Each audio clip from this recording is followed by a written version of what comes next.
ఇకపోతే దోచిందెంత దాచిందెంత గులాబీ అవినీతి గుట్టు రట్టుపై ప్రభుత్వం ఫోకస్ 5 ఏళ్లలో భూముల రిజిస్ట్రేషన్లపై ఆరా రిజిస్ట్రేషన్ శాఖ డిఐజీ నుంచి వివరాలు సేకరణ ప్రభుత్వ భూములు అన్యాక్రాంతంపైన దృష్టి ఫామ్ హౌస్ ఏర్పాట్లపైన నజర్ రాజకీయ నేతలెవరు ఆఫీసర్లు ఎంతమంది బినామీలను పట్టే పనిలో గవర్నమెంట్ మంచిగా ఉన్నది.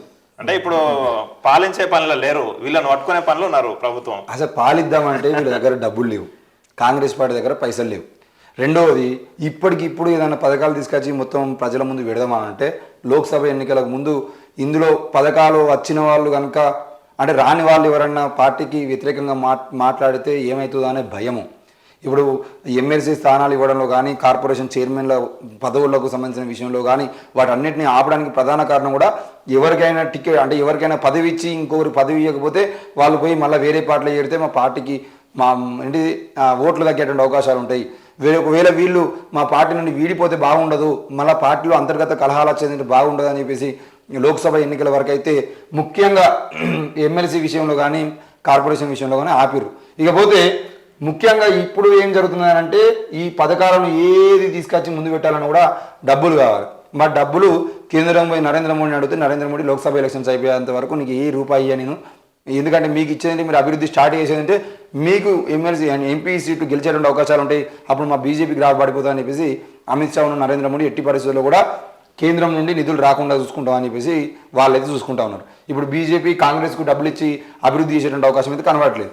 ఇకపోతే రెండవది రాష్ట్రంలో ఏమైనా నిధులు ఉన్నాయనంటే 7.5 లక్షల కోట్ల అప్పు సంబంధించిన విషయంలో వాళ్ళే శ్వేతపత్రం విడుదల చేసి ఇప్పుడు ఏంటి ముఖ్యంగా ట్రాఫిక్ చలాన్లకు సంబంధించిన విషయంలో సబ్సిడీ ఇచ్చి దాని నుండి దీని నుండి ఇంకో రెండో విషయం ఏంటంటే మొన్న వీళ్ళు ఏం చేశారంటే భూములకు సంబంధించిన విషయంలో కానీ బిల్డింగ్లకు సంబంధించిన విషయంలో కానీ ఆ బీఆర్ఎస్ ఎల్ఆర్ఎస్ అనే 2 పథకాలకు సంబంధించిన విషయంలో ఎవరైతే ఆ భూములను ఇండ్లను రిజిస్ట్రేషన్ చేసుకున్నారో వాళ్ళు మళ్ళీ తిరిగి మళ్ళీ ఏంది దాన్ని రెన్యువల్ చేసుకునేటువంటి ప్రయత్నంలో రెన్యువల్ జరగలేదు. ఆ రెన్యువల్కి సంబంధించిన ఫీజులు అన్నింటినీ వాపస్ తీసుకోవాలి అంటే మళ్ళీ కట్టించుకోవాలనే ప్రయత్నం కూడా చేశారు. మరి దాని నుండి ఎంత ఆదాయం వస్తుంది, ఎంత ఆదాయం వచ్చినా కూడా ఒక్క పథకాన్ని కూడా సరిపోదు. కాబట్టి ఇప్పుడు ఏం చేయాలని అర్థం కానటువంటి పరిస్థితుల్లో అంటే బీఆర్ఎస్ దొంగలు బీఆర్ఎస్ దొంగ అనే పరిస్థితి. మా జాగా అంటే చాలు రాసిచ్చేశారు, నిబంధనలకు విరుద్ధంగా క్రమబద్ధీకరణ, ఒక్కో కుటుంబానికి 100 కోట్ల లాభం, జీవో 59 కింద భూముల రెగ్యులరైజేషన్ లో మాయాజాలం.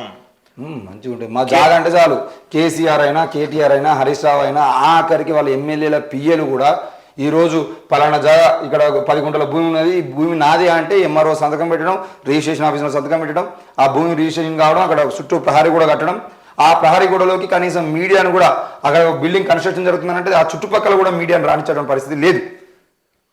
కేసీఆర్ పాలనలో బీఆర్ఎస్ లీడర్లు పెద్ద ఎత్తున ఆస్తులు కూడబెట్టుకున్నారని కాంగ్రెస్ పదే ఆరోపించింది.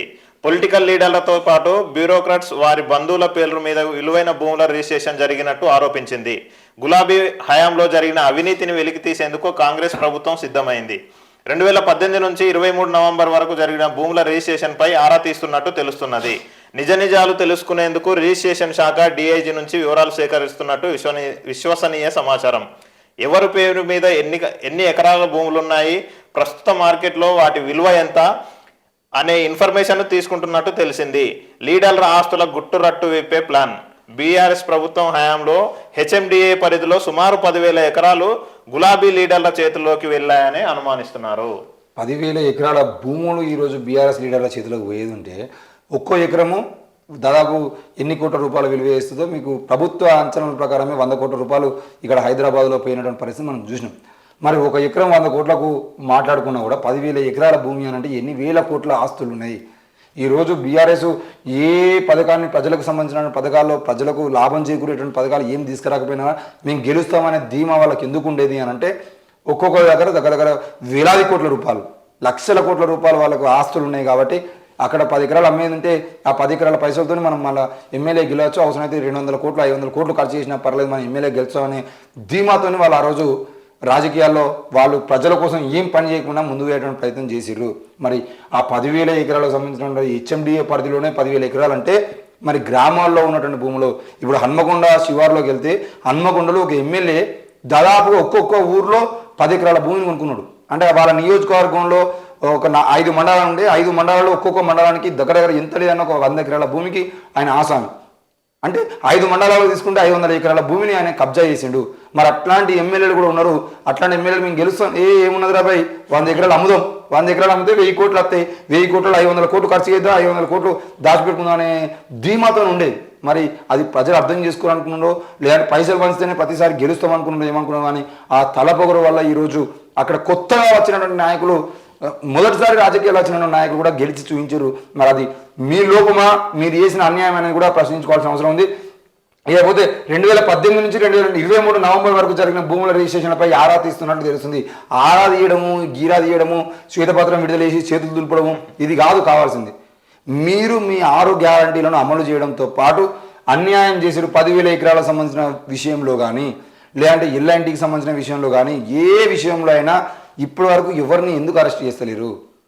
ఇన్ని వేల ఇప్పుడు మీకు శ్వేతపత్రం విడుదల చేయడానికి కరెక్ట్గా వారం రోజులలో 10 రోజులలోనే ప్రభుత్వం ఏమేమి అన్యాయం చేసింది ఏంది అనేది మొత్తం శ్వేతపత్రం విడుదల చేసి మీరు బజార్లో పెట్టిరు, అసెంబ్లీలో పెట్టిరు. మరి 10 రోజులలోనే అధికారులందరినీ కూర్చోబెట్టి ఏం జరిగింది ఎట్లా జరిగిందని మొత్తం లెక్కలు తీసేటువంటి ధైర్యం ఉన్నటువంటి మీరు ఎందుకు 10,000 ఎకరాలకు సంబంధించిన భూములు అన్యాక్రాంతమైన చెప్తున్నటువంటి మీరు వాటికి సంబంధించిన లెక్కలు తీసి రిజిస్ట్రేషన్ ఏం జరిగింది 2018 నుండి 2023 వరకు జరిగిన రిజిస్ట్రేషన్ ఏంది, అందులో ఏ ప్రభుత్వ భూములు ఎంత ఉన్నాయని చెప్పేసి కంప్యూటర్లో కొడితే ఒక రోజులో బయటికి రావా? తెల్లారంగా ఈ భూములు ఎట్లా రిజిస్ట్రేషన్ అయినాయి అని చెప్పేసి ఆ రిజిస్ట్రేషన్ చేసిన అధికారులను ఆ ఎవరి పేరు మీకు మారిందో వాళ్ళందరూ తీసుకొచ్చి అరెస్ట్ చేసే దమ్ము మీకు లేదా? ఈటల రాజేందర్ సంబంధించిన విషయంలో అయితే రాత్రి మొత్తం ఫైళ్లు బయటకు వస్తే పొద్దుగాల సీజ్ చేయండి అని చెప్పేసి ఎంఆర్ఓలు పోయి వాళ్ళ భూములలో సీజ్ చేసి అక్కడ నిలబడి ఫోటోలు దిగేటువంటి ప్రయత్నం చేశారు. మరి మీరు అధికారంలోకి వచ్చిన తర్వాత 10,000 ఎకరాలు, ఈ 10,000 ఎకరాలు మీ పేరు మీకు రిజిస్ట్రేషన్ కావడం కోసమా లేదంటే ఆ 10,000 ఎకరాలు మీ వాటా ఇంత అని చెప్పేసి తేల్చుకోవడం కోసమా? ఈరోజు ప్రజలతో మీరు ఆడుతున్న డ్రామా అయిందని కూడా చెప్పాల్సిన అవసరం ఉంది.